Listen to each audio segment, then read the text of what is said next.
या देवी सर्वभूतेषु मां शक्तिरूपेण संस्थिता नमस्तस्यै नमस्तस्यै नमस्तस्यै नमो नमः। ओम दुम दुर्गाय नमः। 24 सितंबर 2025 आज है बुधवार का दिन और आज नवरात्रि की तृतीया तिथि है। और नवरात्रि की तृतीया तिथि पर यानी कि शारदीय नवरात्रि के तीसरे दिन माँ चंद्रघंटा की आराधना हमें करनी है। तो माँ चंद्रघंटा की पूजा किस प्रकार से करें, इसकी जानकारी अगर आपको चाहिए तो चैनल पर वीडियो अपलोड हो चुकी है, ज़रूर देख लीजिए। और आज नवरात्रि का तीसरा दिन है, तो आज आप सुनने वाले हैं दुर्गा सप्तशती का चौथा अध्याय। दुर्गा सप्तशती के चौथे अध्याय में इंद्र आदि देवताओं द्वारा देवी की स्तुति का वर्णन किया गया है।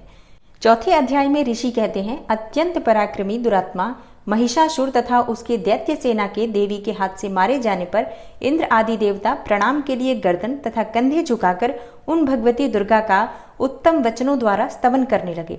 उस समय उनके सुंदर अंगों में अत्यंत हर्ष के कारण रोमांच हो आया था। देवता बोले, संपूर्ण देवताओं की शक्ति का समुदाय ही जिसका स्वरूप है तथा जिन देवी ने अपनी शक्ति से संपूर्ण जगत को व्याप्त कर रखा है, समस्त देवताओं और महर्षियों की पूजनीय उन जगदम्बा को हम भक्तिपूर्वक नमस्कार करते हैं।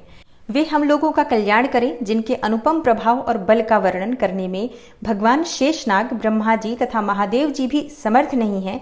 वे भगवती चंडिका संपूर्ण जगत का पालन एवं अशुभ भय का नाश करने का विचार करें।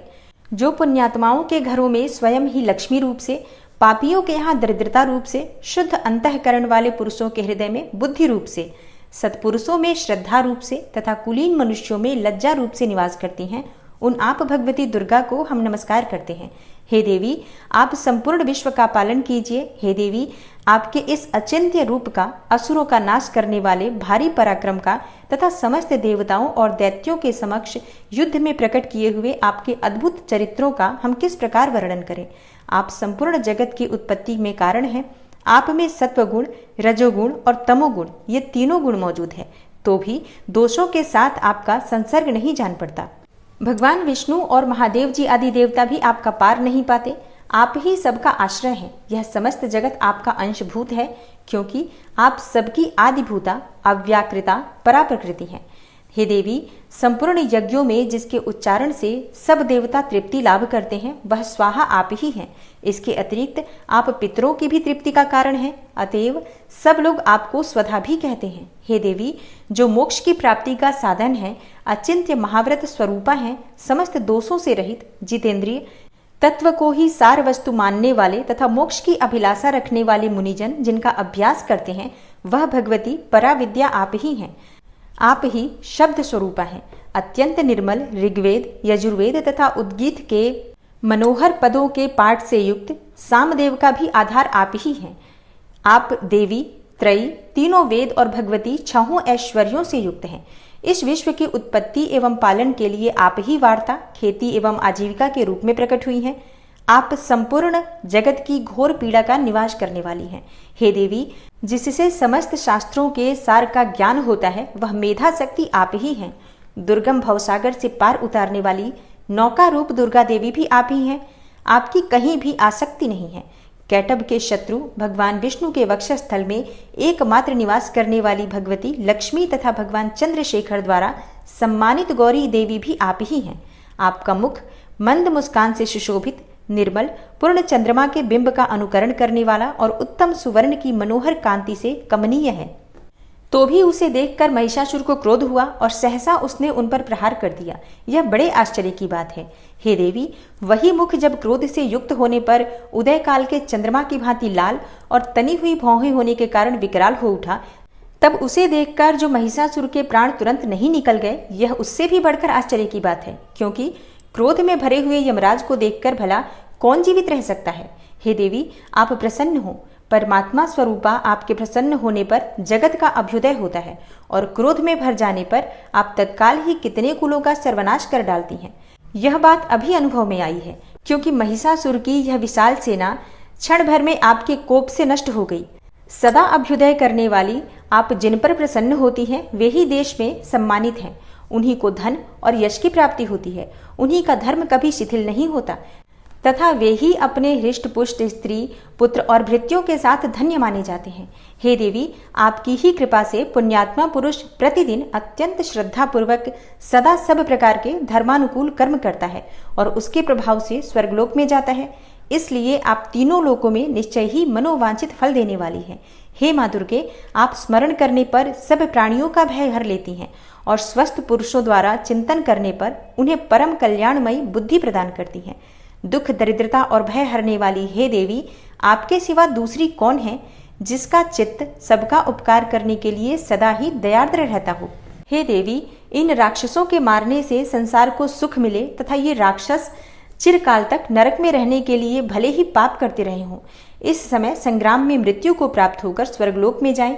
निश्चय ही यही सोचकर आप शत्रुओं का वध करती हैं। आप शत्रुओं पर शस्त्रों का प्रहार क्यों करती हैं?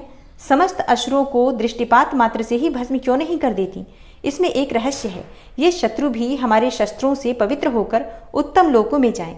इस प्रकार उनके प्रति भी आपका विचार अत्यंत उत्तम रहता है। खड्ग के तेज पुंज की भयंकर दीप्ति से तथा आपके त्रिशूल के अग्रभाग की घनीभूत प्रभा से चौंधियाकर जो असुरों की आंखें फूट नहीं गईं, उसमें कारण यही था कि वे मनोहर रश्मियों से युक्त चंद्रमा के समान आनंद प्रदान करने वाले आपके इस सुंदर मुख का दर्शन करते थे। हे देवी, आपका शील दुराचारियों के बुरे बर्ताव को दूर करने वाला है।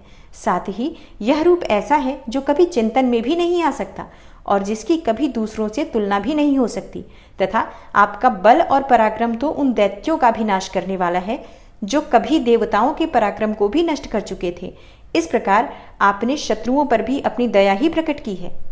वरदायिनी हे देवी, आपके इस पराक्रम की किसके साथ तुलना हो सकती है? तथा शत्रुओं को भय देने वाला एवं अत्यंत मनोहर ऐसा रूप भी आपके सिवा और कहाँ है? हृदय में कृपा और युद्ध में निष्ठुरता, ये दोनों बातें तीनों लोगों के भीतर केवल आप में ही देखी गई हैं। हे मातः, आपने शत्रुओं का नाश करके इस समस्त त्रिलोकी की रक्षा की है। उन शत्रुओं को भी युद्ध भूमि में मारकर स्वर्गलोक में पहुंचाया है तथा उन्मत्त दैत्यों से प्राप्त होने वाले हम लोगों के भय को भी दूर कर दिया है। आपको हमारा नमस्कार है। हे देवी, आप शूल से हमारी रक्षा करें। हे अंबिके, आप खड्ग से भी हमारी रक्षा करें तथा घंटा की ध्वनि और धनुष की टंकार से भी हम लोगों की रक्षा करें। हे चंडिके, पूर्व, पश्चिम और दक्षिण दिशा में आप हमारी रक्षा करें तथा हे ईश्वरी, अपने त्रिशूल को घुमाकर आप उत्तर दिशा में भी हमारी रक्षा करें। तीनों लोकों में आपके जो परम सुंदर एवं अत्यंत भयंकर रूप विचरते हैं, उनके द्वारा भी आप हमारी तथा इस भूलोक की रक्षा करें। हे अंबिके, आपके कर पल्लवों में शोभा पाने वाले खड्ग, शूल और गदा आदि जो अस्त्र हों, उन सबके द्वारा आप सब ओर से हम लोगों की रक्षा करें।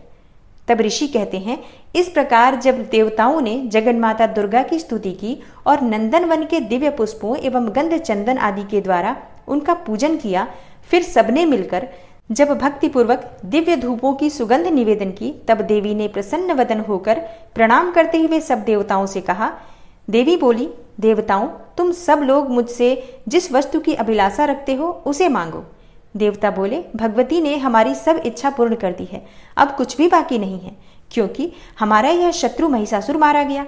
हे महेश्वरी, इतने पर भी यदि आप हमें और वर देना चाहती हैं, तो हम जब जब आपका स्मरण करें तब तब आप दर्शन देकर हम लोगों के महान संकट दूर कर दिया करें तथा प्रसन्न मुखी अंबिके, जो मनुष्य इन स्तोत्रों द्वारा आपकी स्तुति करे, उसे वित्त, समृद्धि और वैभव देने के साथ ही उसकी धन और स्त्री आदि संपत्ति को भी बढ़ाने के लिए आप सदा हम पर प्रसन्न रहें। ऋषि कहते हैं, हे राजन, देवताओं ने जब अपने तथा जगत के कल्याण के लिए भद्रकाली देवी को इस प्रकार प्रसन्न किया, तब वे तथास्तु कहकर वहीं अंतर्ध्यान हो गई। हे भूपाल, इस प्रकार पूर्व काल में तीनों लोकों का हित चाहने वाली देवी जिस प्रकार देवताओं के शरीरों से प्रकट हुई थी, वह सब कथा मैंने कह सुनाई। अब पुनः देवताओं का उपकार करने वाली वे देवी दुष्ट दैत्यों तथा शुंभ निशुंभ का वध करने एवं सब लोगों की रक्षा करने के लिए गौरी देवी के शरीर से जिस प्रकार प्रकट हुई थी, वह सब प्रसंग मेरे मुंह से सुनो। मैं उसका तुमसे यथावत वर्णन करता हूँ। ओम नमः चंडिकायै। इस प्रकार श्री मार्कंडेय पुराण में सावर्णिक मनवंतर की कथा के अंतर्गत देवी महात्म्य में सक्रादि स्तुति नामक चौथा अध्याय पूरा हुआ। तो अब पूरे भक्ति भाव के साथ माँ दुर्गा का ध्यान करते हुए दुर्गा कवच के पाठ का प्रारंभ करते हैं। सबसे पहले विनियोग है ओम नमः चंडिकायै। माँ दुर्गा के चंडी रूप को हमारा नमन है। यह भगवान ब्रह्मा जी के द्वारा लिखा गया चंडी कवच है, जिसमें कुल 56 छंद हैं। चामुंडा देवता, दिग्बंध देवता, जगदम्बा माता इत्यादि का ध्यान करके हम इस दुर्गा सप्तशती के पाठ का प्रारंभ कर रहे हैं। मार्कंडेय जी पितामह ब्रह्मा जी से कह रहे हैं कि हे भगवान ब्रह्मा, जो इस विश्व में गोपनीय है वह रहस्यपूर्ण है तथा जो सभी की रक्षा करता है और हमें अधर्म से बचाता है, साथ ही जिसे आपने अभी तक किसी को दिखाया भी नहीं है, ऐसा कोई साधन या उपाय मुझे बताइए। मार्कंडेय जी के इस प्रश्न पर भगवान ब्रह्मा कहते हैं कि उस साधन का नाम तो देवी कवच ही है, जो इस विश्व में अत्यधिक गोपनीय है। वह देवी कवच सभी का कल्याण करने वाला, पवित्रता और पुण्य देने वाला है। आपको इसी का ही जाप करना चाहिए, इससे ही आपका उद्धार होगा। माँ दुर्गा की 9 मूर्तियाँ हैं। माँ दुर्गा का प्रथम स्वरूप है माँ शैलपुत्री, दूसरा स्वरूप है माँ ब्रह्मचारिणी, माँ दुर्गा का तीसरा स्वरूप है माँ चंद्रघंटा और चौथा स्वरूप है माँ कुष्मांडा।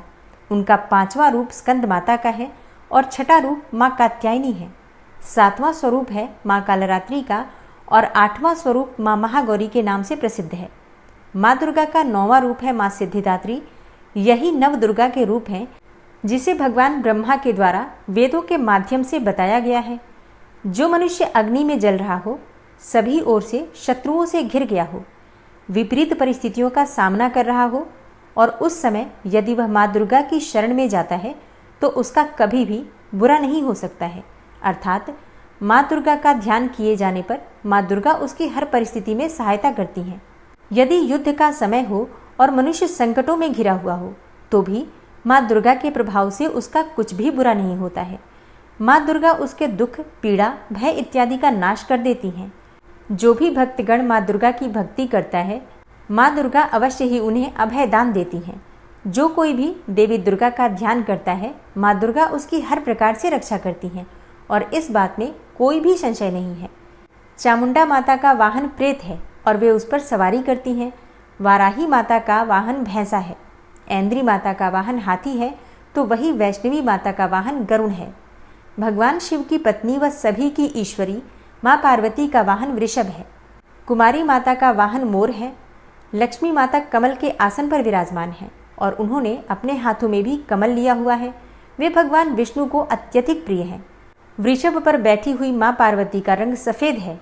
भगवान ब्रह्मा की पत्नी माँ ब्राह्मी या माँ सरस्वती हंस पर बैठी हुई हैं और सभी प्रकार के आभूषण पहने हुए हैं। इस प्रकार से माता रानी अपने भिन्न भिन्न रूपों में सभी तरह के योग व शक्तियों को ली हुई हैं। उन्होंने कई प्रकार के आभूषण व रत्न पहने हुए हैं जो उनकी शोभा को बढ़ा रहे हैं। माँ दुर्गा का एक रूप अत्यधिक क्रोध में रथ पर बैठा हुआ दिखाई देता है, जो दुष्टों का नाश करने के लिए है। वे अपने हाथ में शंख, सुदर्शन चक्र, गदा, हल, मूसल इत्यादि लिए हुए हैं। इसके अलावा उन्होंने अपने हाथों में खेटक, तोमर, परशु, पाश, त्रिशूल तथा उत्तम कोटि का धनुष भी लिया हुआ है। माँ दुर्गा दैत्यों, दुष्टों व राक्षसों का नाश कर देती हैं, भक्तों का कल्याण करती हैं तथा देवताओं का सदैव हित करती हैं। इसी उद्देश्य के तहत ही उन्होंने भिन्न भिन्न भांति के अस्त्र शस्त्र लिए हुए हैं। माँ दुर्गा के महारुद्र, प्रलयंकारी, पराक्रमी, महाशक्तिशाली, अत्यधिक उत्साही तथा भय का नाश कर देने वाले इस रूप को हम सभी नमस्कार करते हैं। माँ देवी के उस प्रलयंकारी रूप की ओर देखना भी बहुत मुश्किल है, जो शत्रुओं का भय बढ़ाने का कार्य करता है। पूर्व दिशा में इंद्री देवी मेरी रक्षा कीजिए, आग्नेय दिशा में अग्नि देवी मेरी रक्षा कीजिए, दक्षिण दिशा में वाराही माता, नैऋत्य कोण में खड़गधारिणी माँ, पश्चिम दिशा में वारुणी देवी और वायव्य कोण में मृगवाहिनी देवी मेरी रक्षा कीजिए। उत्तर दिशा में माँ कुमारी, ईशान कोण में शूलधारिणी, आकाश से अर्थात ऊपर से माँ ब्रह्माणी तथा नीचे अर्थात पाताल लोक से माँ वैष्णवी मेरी रक्षा कीजिए। राक्षसों के शवों को अपने वाहन के रूप में उपयोग में लाने वाली माँ चामुंडा देवी, आप दशों दिशाओं से मेरी रक्षा कीजिए। आगे से माँ जया तथा पीछे से माँ विजया आप मेरी रक्षा कीजिए। माँ अजिता मेरे वाम भाग में और दक्षिण दिशा में अपराजिता देवी मेरी रक्षा करें। मेरे शिखा की रक्षा उद्योतिनी देवी और माँ उमा मेरे सिर की रक्षा करें, अर्थात उसमें वास करें। आप मेरे ललाट की मालाधारी के रूप में और भौहों का यशस्विनी के रूप में संरक्षण करें। भौहों के बीच में त्रिनेत्र के रूप में और नाक की यम घंटा के रूप में रक्षा करें। दोनों आँखों के बीच में शंख माता के रूप में और कानों की द्वारवासिनी के रूप में रक्षा करें। मेरे कपाल की कालिका के रूप में और कानों के मूल की शांकरी देवी रक्षा करें। नासिका की सुगंधा देवी और होंठ के ऊपरी भाग की चर्चिका देवी रक्षा करें। होंठ के निचले भाग की रक्षा अमृत कला देवी और जीभ की सरस्वती देवी रक्षा करें। मेरे दांतों की कुमारी देवी, कंठ की चंडिका देवी, घंटिका की चित्रघंटा देवी और तालु की महामाया देवी रक्षा करें। मेरी ठोड़ी की कामाक्षी देवी, वाणी की सर्वमंगला देवी, ग्रीवा की भद्रकाली तथा मेरुदंड की धनुर्धारी देवी रक्षा करें। बाहरी कंठ की नीलग्रीवा देवी, कंठ नलिका की नलकूबरी, कंधों की खड़गनी देवी और भुजाओं की वज्रधारिणी देवी रक्षा करें। दोनों हाथों की दंडिनी देवी, अंगुलियों की जगदम्बिका माता, नाखूनों की शूलेश्वरी देवी और पेट की कुलेश्वरी देवी रक्षा करें। स्तनों की महादेवी, मन की शोक विनाशिनी देवी, हृदय की ललिता देवी और उदर की शूलधारिणी देवी रक्षा करें। नाभि की कामिनी देवी, गुहा की गुहेश्वरी देवी, लिंग की पूतना व कामिका देवी तथा गुदा की महिषवासिनी देवी रक्षा करें। कटिभाग की भगवती देवी, घुटनों की विंध्यवासिनी देवी, जांघों की महाबला देवी रक्षा करें और सभी कामनाओं को पूरा करें। मेरी घुट्टियों की नारसिंही देवी, पैरों के आगे भाग की तेजसी देवी, पैरों की उंगलियों की श्री देवी और पैरों के तले की तलवासिनी देवी रक्षा करें। पैरों के नाखूनों की दृष्टा कराली देवी, केशों की ऊर्ध्वकेशिनी देवी, रोम छिद्रों की कौबेरी देवी तथा त्वचा की बागीश्वरी देवी रक्षा करें। माँ पार्वती देवी मेरे रक्त, मांस, हड्डियों इत्यादि की रक्षा करें। आंतों की कालरात्रि देवी और पित्त की मुकुटेश्वरी देवी रक्षा करें। पद्म कोशों की माँ पद्मावती देवी, कफ की चूड़ामणि देवी, नाखूनों की धार की ज्वालामुखी देवी और शरीर की संधियों की अभेद्या देवी रक्षा करें। मेरे वीर्य की रक्षा माँ ब्रह्माणी देवी, छाया की छत्रेश्वरी देवी तथा धर्मधारिणी देवी मेरे अहंकार व मन और बुद्धि की रक्षा करें। हे माँ दुर्गा, आप मेरे प्राणों, व्यान, उदान की समान रूप से रक्षा करें। वज्रहस्ता देवी मेरे प्राणों की रक्षा करें और मेरा कल्याण करें। आप मेरी सभी इंद्रियों, रस, रूप, गंध, शब्द व स्पर्श में बसती हैं। हे नारायणी देवी, आप मेरे सत्वगुण, रजगुण व तमोगुण की रक्षा करें। मेरे आयु की वाराही देवी, वैष्णवी देवी धर्म की, यश व कीर्ति की लक्ष्मी देवी तथा धन व विद्या की चक्रिणी देवी रक्षा करें। इंद्रा देवी मेरे गोत्र की, चंडी देवी मेरे पशुओं की, महालक्ष्मी देवी मेरे पुत्रों की और भैरवी देवी मेरी पत्नी की रक्षा करें। मेरे पथ की सुपथा देवी और उस मार्ग की क्षेमकरी देवी, राजा के दरबार में महालक्ष्मी देवी तथा सभी जगह निवास करने वाली विजया देवी मेरे भय की रक्षा करें। हे माँ दुर्गा, जो भी स्थान या अंग इस देवी कवच में रह गया है और वह अभी भी रक्षा करने योग्य है, तो आप उसकी भी रक्षा कीजिए। आप मेरे पापों का नाश करके मेरा उद्धार कीजिए। माँ दुर्गा की आज्ञा के बिना कोई भी व्यक्ति इस विश्व में एक कदम भी आगे नहीं बढ़ सकता है। हम यदि कहीं भी जा रहे हैं तो हमें अवश्य ही इस देवी कवच का पाठ करना चाहिए और उसके बाद ही प्रस्थान करना चाहिए। इस दुर्गा रक्षा कवच के पाठ से हमें हर जगह लाभ व सफलता मिलती है और हमारे सभी काम बन जाते हैं। हम जब भी माँ दुर्गा का ध्यान करते हैं, वैसे ही हमारे सभी काम बनते चले जाते हैं। उस व्यक्ति को इस पृथ्वी पर बिना किसी तुलना के परम यश और वैभव प्राप्त होता है। जो भी भक्तगण इस देवी रक्षा कवच का पाठ करता है, उसका भय समाप्त हो जाता है, युद्ध में उसकी विजय होती है तथा वह तीनों लोकों में पूजनीय हो जाता है। देवी माता का यह रक्षा कवच देवताओं तक के लिए बहुत दुर्लभ है। जो व्यक्ति इस देवी कवच का तीनों समय श्रद्धा भाव के साथ पाठ करता है, उसे देवी माता की कृपा से तीनों लोकों में विजय मिलती है। वह अकाल मृत्यु के भय से दूर होता है तथा 100 वर्षों से भी अधिक समय तक जीवित रहता है। इस दुर्गा कवच के पाठ से व्यक्ति के शरीर में होने वाले हर तरह के रोग समाप्त हो जाते हैं। उसके शरीर में बनने वाला विष भी समाप्त हो जाता है तथा कोई रोग उसका कुछ भी बिगाड़ नहीं सकता है। जो भी मनुष्य इस दुर्गा रक्षा कवच को अपने हृदय में धारण कर लेता है, उस पर इस पृथ्वी पर होने वाले सभी तरह के अभिचारण मंत्र, तंत्र का प्रभाव समाप्त हो जाता है। सभी तरह की डाकिनी, शाकिनी, अंतरिक्ष में रहने वाले अति शक्तिशाली व भयंकर डाकिन, भूत, पिशाच, यक्ष, गंधर्व, राक्षस, ब्रह्म राक्षस, वेताल, कुष्मांडा, भैरव इत्यादि सभी तरह की नकारात्मक शक्तियों के प्रभाव इस दुर्गा कवच के माध्यम से समाप्त हो जाते हैं। इस रक्षा कवच का पाठ करने वाला व्यक्ति राजा से सम्मान प्राप्त करता है और उसकी सुख संपत्ति में वृद्धि होती है। जो भी व्यक्ति इस देवी कवच का पाठ करता है उसका हर जगह यश बढ़ता ही जाता है, और जो भी इस कवच का 7 बार जाप करता है उसका वंश इस पृथ्वी के अंत तक रहता है। इसके पश्चात जब उसकी मृत्यु हो जाती है तब वह माँ दुर्गा के आशीर्वाद से परम स्थान को प्राप्त करता है, जो देवताओं को भी अत्यंत दुर्लभ है। उसे महामाया का प्रसाद मिलता है और उसकी मुक्ति हो जाती है। वह माँ दुर्गा के आशीर्वाद से सुंदर रूप को धारण करता है और भगवान शिव के समान आनंद प्राप्त करता है। श्री देवी दुर्गा कवच संपूर्ण हुआ। और अब पूरे भक्तिभाव से माँ दुर्गा का ध्यान करके अर्गला स्तोत्र का पाठ करते हैं। ओम नमः चंडिकायै। माँ चंडिका देवी को नमस्कार है।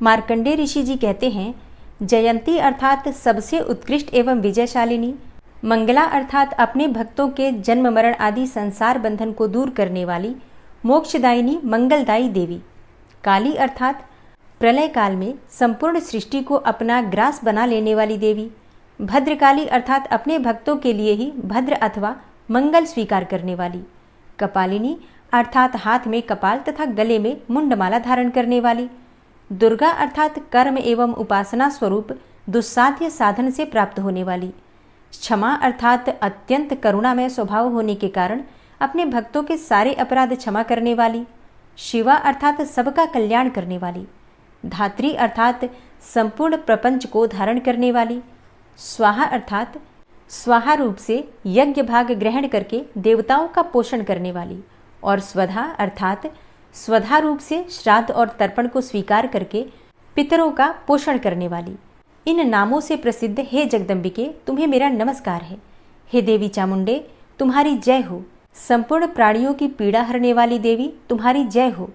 सब में व्याप्त रहने वाली देवी, तुम्हारी जय हो। हे कालरात्रि, तुम्हें नमस्कार है। मधु और कैटब को मारने वाली तथा ब्रह्मा जी को वरदान देने वाली देवी, तुम्हें नमस्कार है। तुम मुझे रूप दो, जय दो, यश दो और काम क्रोध आदि शत्रुओं का नाश करो। महिषासुर का नाश करने वाली तथा भक्तों को सुख देने वाली हे देवी, तुम्हें नमस्कार है। तुम रूप दो, जय दो, यश दो और काम क्रोध आदि शत्रुओं का नाश करो। रक्त बीज का वध और चंडमुंड का विनाश करने वाली हे देवी, तुम रूप दो, जय दो, यश दो और काम क्रोध आदि शत्रुओं का नाश करो। शुंभ और निशुंभ तथा धूम्रलोचन का मर्दन करने वाली हे देवी, तुम रूप दो, जय दो, यश दो और काम क्रोध आदि शत्रुओं का नाश करो। सबके द्वारा वंदित युगल चरणों वाली तथा संपूर्ण सौभाग्य प्रदान करने वाली हे देवी, तुम रूप दो, जय दो, यश दो और काम क्रोध आदि शत्रुओं का नाश करो। हे देवी, तुम्हारे रूप और चरित्र अचिंत्य हैं। तुम समस्त शत्रुओं का विनाश करने वाली हो। तुम रूप दो, जय दो, यश दो और काम क्रोध आदि शत्रुओं का नाश करो। पापों को दूर करने वाली हे चंडिके, जो भक्तिपूर्वक तुम्हारे चरणों में सर्वदा मस्तक झुकाते हैं, उन्हें रूप दो, जय दो, यश दो और उनके काम क्रोध आदि शत्रुओं का नाश करो। रोगों का नाश करने वाली हे चंडिके, जो भक्तिपूर्वक तुम्हारी स्तुति करते हैं, उन्हें रूप दो, जय दो, यश दो और उनके काम क्रोध आदि शत्रुओं का नाश करो। हे चंडिके, इस संसार में जो भक्तिपूर्वक तुम्हारी पूजा करते हैं, उन्हें रूप दो, जय दो, यश दो और उनके काम क्रोध आदि शत्रुओं का नाश करो। मुझे सौभाग्य और आरोग्य दो, परम सुख दो। रूप दो, जय दो, यश दो और मेरे काम क्रोध आदि शत्रुओं का नाश करो। जो मुझसे द्वेष रखते हों, उनका नाश और मेरे बल की वृद्धि करो। रूप दो, जय दो, यश दो और मेरे काम क्रोध आदि शत्रुओं का नाश करो। हे देवी, मेरा कल्याण करो, मुझे उत्तम संपत्ति प्रदान करो। रूप दो, जय दो, यश दो और मेरे काम क्रोध आदि शत्रुओं का नाश करो। हे अंबिके, देवता और असुर दोनों ही अपने माथे के मुकुट की मड़ियों को तुम्हारे चरणों पर घिसते रहते हैं। तुम रूप दो, जय दो, यश दो और काम क्रोध आदि शत्रुओं का नाश करो। तुम अपने भक्तजनों को विद्वान, यशस्वी और लक्ष्मीवान बनाओ तथा रूप दो, जय दो, यश दो और उनके काम क्रोध आदि शत्रुओं का नाश करो। प्रचंड दैत्यों के दर्प का दलन करने वाली हे चंडिके, मुझ शरणागत को रूप दो, जय दो, यश दो और मेरे काम क्रोध आदि शत्रुओं का नाश करो। चतुर्मुख ब्रह्मा जी के द्वारा प्रशंसित चार भुजाधारिणी हे परमेश्वरी, तुम रूप दो, जय दो, यश दो और काम क्रोध आदि शत्रुओं का नाश करो। हे देवी अंबिके, भगवान विष्णु नित्य निरंतर भक्ति पूर्वक तुम्हारी स्तुति करते रहते हैं। तुम रूप दो, जय दो, यश दो और काम क्रोध आदि शत्रुओं का नाश करो। हिमालय कन्या पार्वती के पति महादेव जी के द्वारा प्रशंसित होने वाली हे परमेश्वरी, तुम रूप दो, जय दो, यश दो और काम क्रोध आदि शत्रुओं का नाश करो। शचीपति इंद्र के द्वारा सद्भाव से पूजित होने वाली हे परमेश्वरी, तुम रूप दो, जय दो, यश दो और काम क्रोध आदि शत्रुओं का नाश करो। प्रचंड भुजदंडों वाले दैत्यों का घमंड चूर करने वाली हे देवी, तुम रूप दो, जय दो, यश दो और काम क्रोध आदि शत्रुओं का नाश करो। हे देवी अंबिके, तुम अपने भक्तजनों को सदा असीम आनंद प्रदान करती रहती हो। मुझे रूप दो, जय दो, यश दो और मेरे काम क्रोध आदि शत्रुओं का नाश करो। मन की इच्छा के अनुसार चलने वाली मनोहर पत्नी प्रदान करो, जो दुर्गम संसार सागर से तारने वाली तथा उत्तम कुल में उत्पन्न हुई हो। जो मनुष्य इस अर्गला स्तोत्र का पाठ करके सप्तशती रूपी महास्तोत्र का पाठ करता है, वह सप्तशती की जप संख्या से मिलने वाले श्रेष्ठ फल को प्राप्त होता है। साथ ही वह प्रचुर संपत्ति भी प्राप्त कर लेता है। अर्गला स्तोत्र संपूर्ण हुआ। कीलक स्तोत्र। ओम नमः चंडिकायै। मार्कंडेय ऋषि जी कहते हैं, चंडिका देवी को नमस्कार है। विशुद्ध ज्ञान ही जिनका शरीर है, तीनों वेद ही जिनके तीनों दिव्य नेत्र हैं, और जो कल्याण प्राप्ति के हेतु हैं तथा अपने मस्तक पर अर्धचंद्र का मुकुट धारण करते हैं, उन भगवान शिव को नमस्कार है। मंत्रों का जो अभिकीलक है, अर्थात मंत्रों की सिद्धि में विघ्न उपस्थित करने वाले शाप रूपी कीलक का जो निवारण करने वाला है, उस सप्तशती स्तोत्र को संपूर्ण रूप से जानना चाहिए और जानकर उसकी उपासना करनी चाहिए। यद्यपि सप्तशती के अतिरिक्त अन्य मंत्रों के जप में भी जो निरंतर लगा रहता है, वह भी कल्याण का भागी होता है। उसके भी उच्चाटन आदि कर्म सिद्ध होते हैं तथा उसे भी समस्त दुर्लभ वस्तुओं की प्राप्ति हो जाती है। तथापि जो अन्य मंत्रों का जप न करके केवल इस सप्तशती नामक स्तोत्र से ही देवी की स्तुति करते हैं, उन्हें स्तुति मात्र से ही सच्चिदानंद स्वरूपिणी देवी सिद्ध हो जाती हैं। उन्हें अपने कार्य की सिद्धि के लिए मंत्र, औषधि तथा अन्य किसी साधन के उपयोग की आवश्यकता नहीं रहती। बिना जप के ही उनके उच्चाटन आदि समस्त अभिचारिक कर्म सिद्ध हो जाते हैं। इतना ही नहीं, उनकी संपूर्ण अभिष्ट वस्तुएं भी सिद्ध हो जाती हैं। लोगों के मन में यह शंका थी कि जब केवल सप्तशती की उपासना से अथवा सप्तशती को छोड़कर अन्य मंत्रों की उपासना से भी समान रूप से सब कार्य सिद्ध होते हैं, तब इनमें श्रेष्ठ कौन सा साधन है? लोगों की इस शंका को सामने रखकर भगवान शंकर ने अपने पास आए हुए जिज्ञासुओं को समझाया कि यह सप्तशती नामक संपूर्ण स्तोत्र ही सर्वश्रेष्ठ एवं कल्याणमय है। तदनंतर भगवती चंडिका के सप्तशती नामक स्तोत्र को महादेव जी ने गुप्त कर दिया।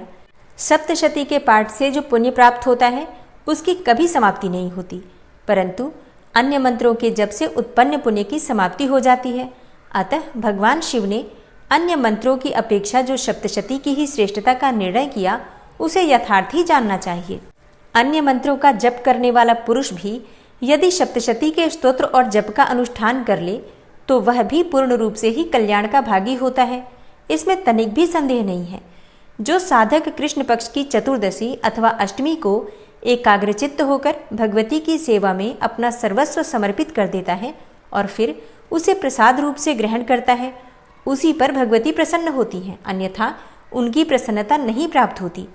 इस प्रकार सिद्धि के प्रतिबंधक रूप कील के द्वारा महादेव जी ने इस स्तोत्र को कीलित कर रखा है। जो पूर्वोक्त रीति से निष्कीलन करके इस सप्तशती स्तोत्र का प्रतिदिन स्पष्ट उच्चारण पूर्वक पाठ करता है, वह मनुष्य सिद्ध हो जाता है, वही देवी का पार्षद होता है और वही गंधर्व भी होता है। सर्वत्र विचरते रहने पर भी इस संसार में उसे कहीं भी भय नहीं होता। वह अपमृत्यु के वश में नहीं पड़ता तथा देह त्यागने के बाद वह मोक्ष प्राप्त कर लेता है। अतः कीलन को जानकर उसका परिहार करके ही सप्तशती का पाठ आरंभ करें। जो ऐसा नहीं करता उसका नाश हो जाता है। इसलिए कीलक और निष्कीलन का ज्ञान प्राप्त करने पर ही यह स्तोत्र निर्दोष होता है और विद्वान पुरुष इस निर्दोष स्तोत्र का ही पाठ आरंभ करते हैं। स्त्रियों में जो कुछ भी सौभाग्य आदि दृष्टिगोचर होता है, वह सब देवी के प्रसाद रूप का ही फल है। अतः इस कल्याणमय स्तोत्र का सदा जाप करना चाहिए। इस स्तोत्र का मंद स्वर से पाठ करने पर स्वल्प फल की प्राप्ति होती है और उच्च स्वर से पाठ करने पर पूर्ण फल की सिद्धि होती है। अतः उच्च स्वर से ही इसका पाठ आरंभ करना चाहिए। जिनके प्रसाद से ऐश्वर्य, सौभाग्य, आरोग्य, संपत्ति, शत्रुनाश तथा परम मोक्ष की भी सिद्धि होती है, उस कल्याणमयी जगदम्बा की स्तुति मनुष्य क्यों नहीं करते। कीलक स्तोत्र संपूर्ण हुआ और अब आप सुनेंगे माँ दुर्गा की आरती।